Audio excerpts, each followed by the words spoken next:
जय श्री कृष्ण, जय राधे राधे। माघ मास महात्म का 12वां अध्याय। विष्णुदूत ने आगे कहा कि हे विकुंडल, एकादशी का व्रत भी मोक्षदायक है। बरस की सभी एकादशियों के समान रूप से पुण्य प्रदायक है और सभी एकादशियों का व्रत करने वाले को इस लोक में सभी सुख और अंत में मोक्ष प्राप्त होता है। यहाँ तक कि वर्ष में मात्र एक एकादशी व्रत करने का भी विधि पूर्वक पालन करने वाला निश्चित रूप से यम यातना तथा यम पास से मुक्त हो जाता है। एकादशी का व्रत जिस प्रकार पापनाशी है, वैसा ही पापनाशी व्रत तीनों लोकों में और कोई अन्य व्रत नहीं है। एकादशी के दिन जो मनुष्य व्रत ना करके इस विष्णु दिवस की उपेक्षा करता है, उसकी काया पाप मुक्त नहीं हो सकती। ये एकादशी व्रत समस्त भोगों और सुलक्षणा पत्नी और योग्य पुत्र, धन धान, आरोग्य तथा यश देने वाला है।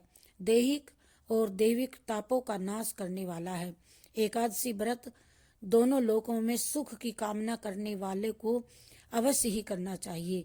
जो श्रद्धालु जन एकादशी के दिन व्रत धारण करके रात्रि जागरण करते हुए भगवान विष्णु का जप, भजन तथा कीर्तन करते हैं, वे अपने पुण्य प्रताप से अपने मातृ पक्ष के तथा पितृ पक्ष की 10-10 पीढ़ियों का उद्धार करते हैं। भगवान विष्णु के दूत ने आगे कहा, समस्त एकादशी व्रतों को जो करते हैं तथा माघ स्नान करने का सभी वर्णों और धर्मों के स्त्री पुरुषों को समान रूप से अधिकार है। इनमें आयु, आश्रम, लिंग, वर्ण संबंधी कोई भेद नहीं है।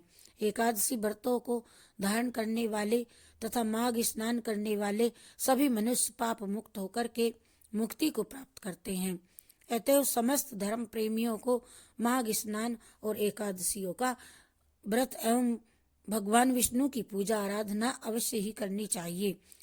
जो स्त्री पुरुष एकादशी व्रत नहीं करते और माघ मास में ना तो घर पर और न ही तीर्थों में वे स्नान करते हैं तथा दान आदि भी वे नहीं करते, वे इस लोक में तो नाना प्रकार के कष्टों को भोगते ही हैं। मृत्यु के पश्चात भी वे घोर नरक यातनाएं प्राप्त करते हैं। ऐसे मनुष्य के इहलोक तथा परलोक दोनों ही नष्ट हो जाते हैं और प्रत्येक व्यक्ति को ये चाहिए कि वह व्रत, स्नान, ध्यान, दान तथा धर्म का अवश्य ही पालन करे।